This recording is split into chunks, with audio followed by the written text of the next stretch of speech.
anadilidari, na nikaelekeza na kuja kwenye ziara, amepewa taarifa. Ninazo taarifa akasema aandikiwe barua, akaandikiwa barua, na leo hii hajaja. Hii ni dharau kwa nchi yetu. Hii ni dharau kwa Waafrika.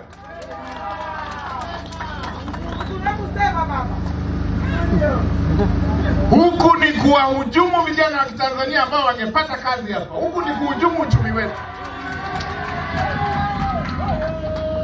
Sasa, kamishina wa uhamiaji, kamata pasipoti yake, asitoke nje ya nchi mpaka jambo hili liishe.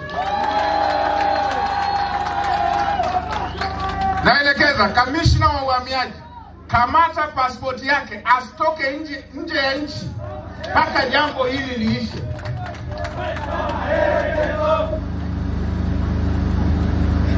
Hii ni hujuma ya wazi wazi.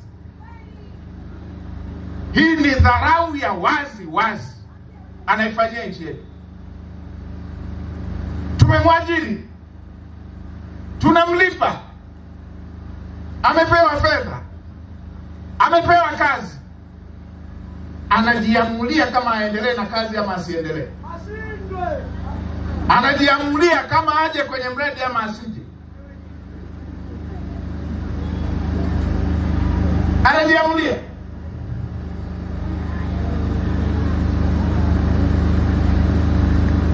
Huyu ni mhalifu, akamatwe na asitoke nje ya nchi mpaka jambo hili liishe.